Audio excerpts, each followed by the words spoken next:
Yuk, semangat yuk. Pastikan mental aman hari ini karena masalah duniawi tidak akan berhenti. Today, Sarasa akan menceritakan alur film yang berjudul Emily and the Magical Journey rilisan tahun 2020. Film ini menceritakan seorang anak yatim yang masuk ke dalam dunia fantasi. Selain itu, dia juga berusaha merubah hidup ibunya yang selalu sedih karena ditinggal mati suaminya. Oke, nggak usah kelamaan, langsung aja kita masuk ke alur ceritanya. Let's go!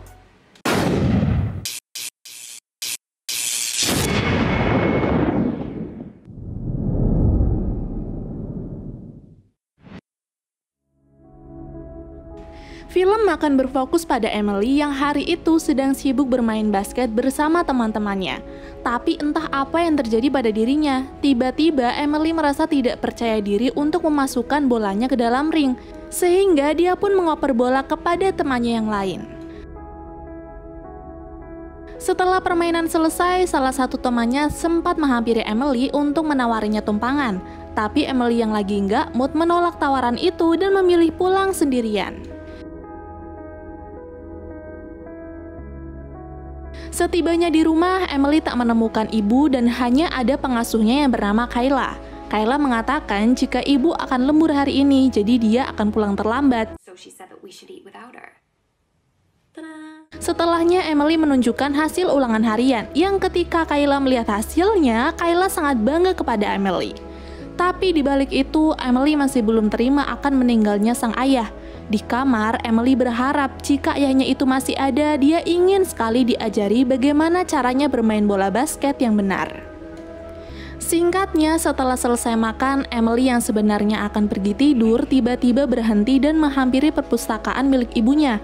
Emily tahu jika sang ibu melarang siapapun masuk ke dalam sana, termasuk Emily. Tapi karena penasaran, Emily melanggar peraturan tersebut.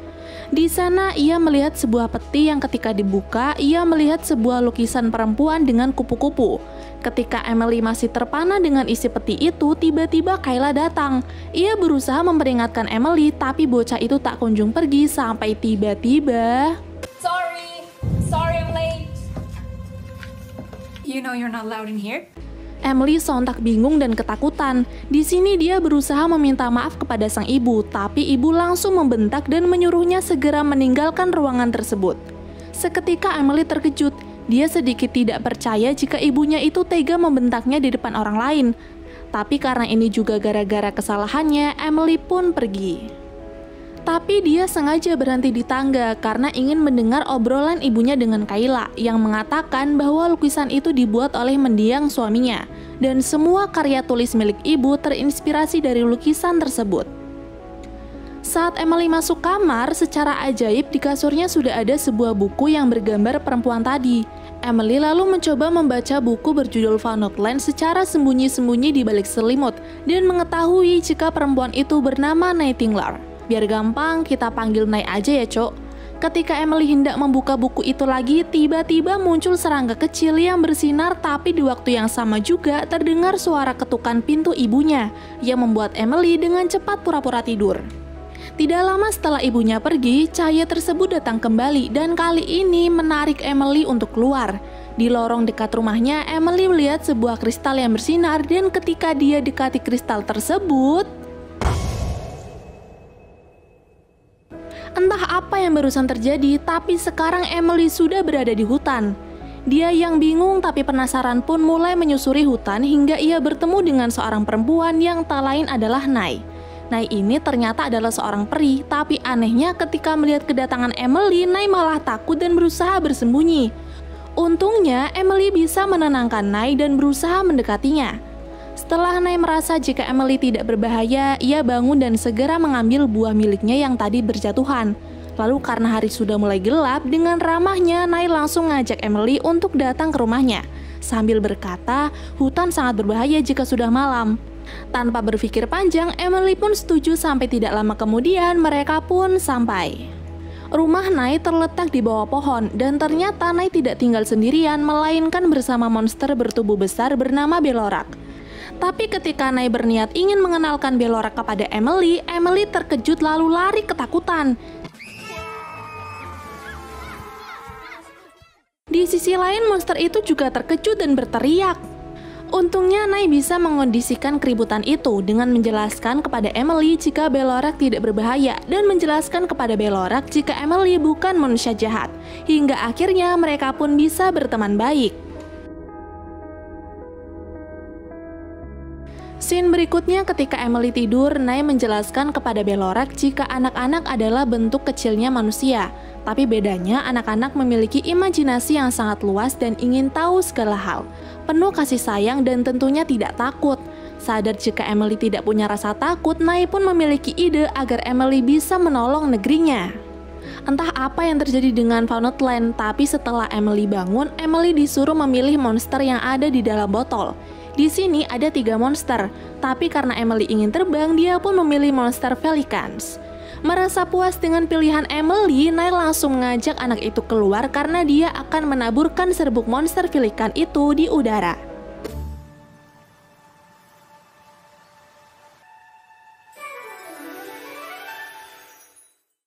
Awalnya Emily bingung bagaimana caranya berdiri di atas monster itu. Nay menjawab, cukup gunakan saja imajinasimu dan kendalikan mereka, maka Emily pasti bisa terbang. Tapi sudah beberapa kali mencoba, Emily masih terjatuh juga dan dia hampir menyerah. Tapi Nay datang dan berkata, tidak usah terlalu keras mencoba sesuatu, sederhana saja dan yakinlah jika segala sesuatu itu pasti akan terjadi. Dia juga memberikan kalung yang menurut legenda bisa melindungi Emily, dan benar, setelah diberi semangat dari kedua temannya, Emily berhasil terbang. Tapi karena baru pertama kali mencoba, Pelikan melaju tak terkontrol hingga Emily terbang sangat jauh dan terdampar di hutan yang sudah tandus. Tempat itu sangat menyeramkan, ditambah ada sebuah kastil kosong di depannya.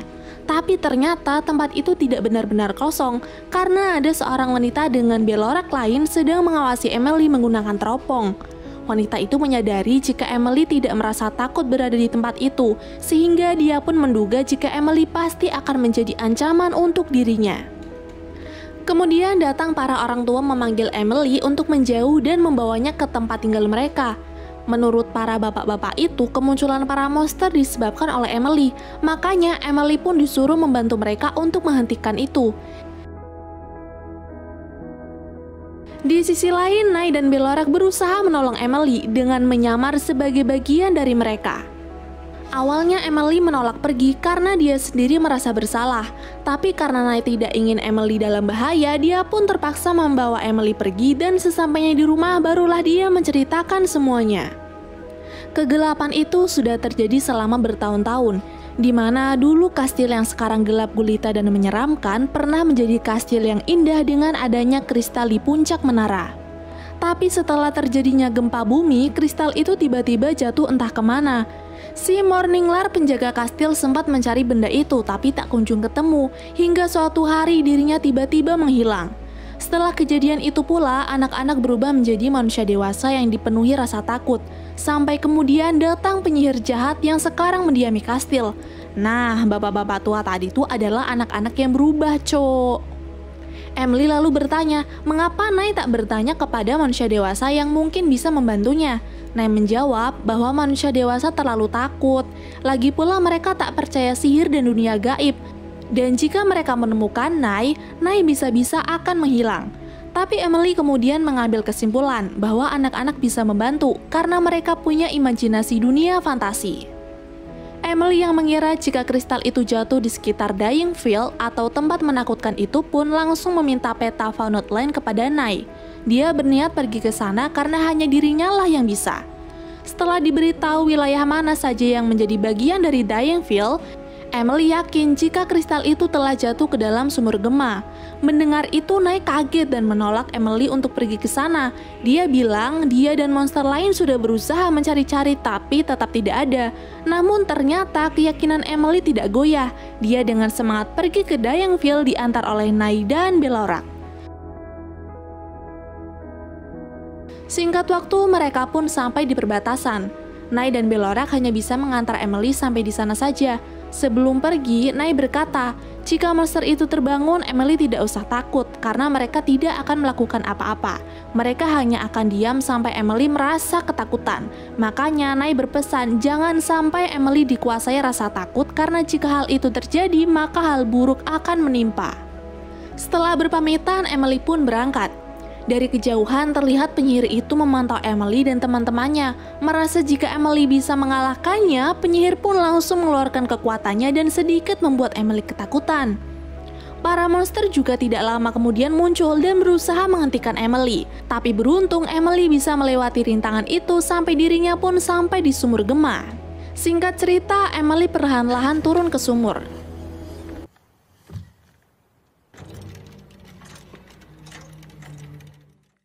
Sampai di dasar, ia mendapati sebuah lubang yang mengantarkannya pada suatu tempat. Tapi saat berjalan, ia mendengar suara-suara bisikan yang mengatakan bahwa dirinya tidak akan pernah berhasil. Bisikan itu juga bilang bahwa ibunya tak mencintai Emily karena ibu lebih mencintai ayah. Bisikan itu terus muncul dan semakin ngelunjak dengan berkata jika kematian ayahnya adalah salah Emily. Karena tak tahan dengan bisikan-bisikan itu, Emily menutup telinganya dan berteriak menyuruhnya berhenti. Tapi di saat itu juga Emily teringat kata-kata Nay, bahwa dengan cinta di hati, senyum di wajah, dan keberanian untuk bermimpi, maka segala sesuatu mungkin terjadi. Setelah itu, Emily melihat bayangan dirinya saat masih bayi bersama ayah dan ibu. Di awal semua masih baik-baik saja, tapi semenjak ayah meninggal, terlihat ibu lebih sedih dan murung, bahkan tidak mau bermain dengan Emily lagi. Ketika bayangan itu selesai, Emily mengikuti bayangan ibu yang mengantarkannya pada tempat kristal itu tersimpan. Ketika Emily akan mengambil kristal tersebut, tempat itu tiba-tiba bergetar dan hampir runtuh. Emily pun dengan cepat lari untuk mengambil kristal tersebut lalu kembali naik. Di luar, Nay yang melihat Emily langsung berteriak kesenangan, tapi dia kemudian panik karena tahu jika sekarang bocah itu sedang berusaha pergi ke kastil sendirian. Belorak yang melihat hal itu pun berniat untuk menyusul Emily. Di sini, Nay sempat mencegahnya karena Dionville adalah wilayah yang sangat berbahaya dan Belorak bisa mati.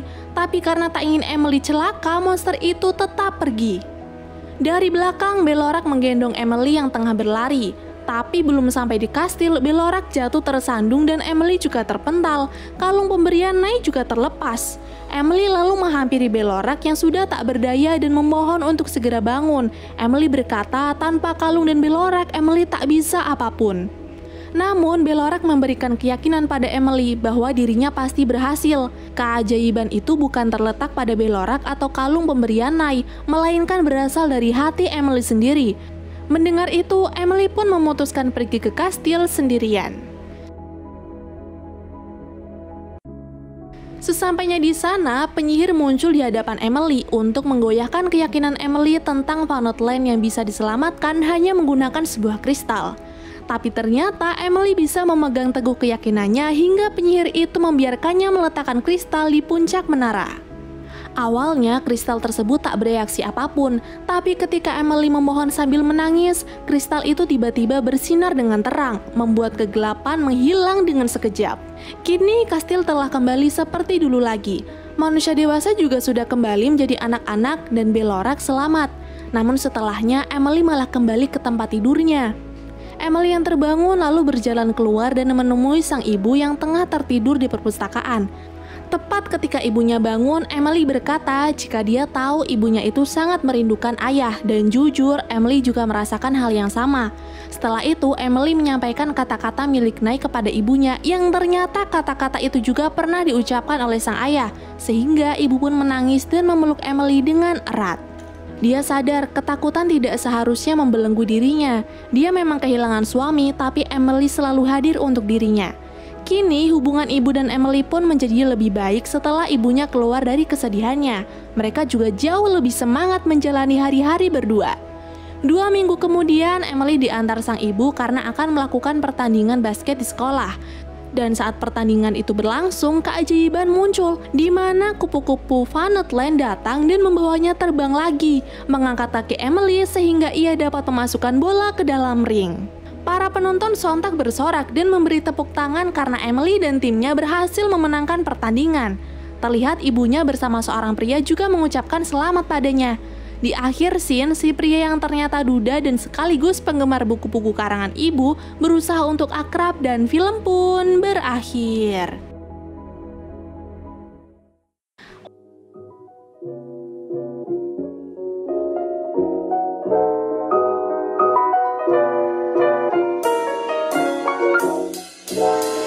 jalan cerita dan maksudnya saya rasa sih suka. Tapi kalau kalian udah lihat full filmnya, ada kan bagian bapak-bapak itu ngambilin serbuk bunga. Sumpah belum paham sampai sekarang, makanya Mimin potong. Hehe. Tapi nggak apa-apa lah, namanya juga dunia fantasi kan, isinya juga pasti random. Oke cu, sekian dulu video kali ini. Saya rasa mengucapkan hatur nuhun, bye and see you.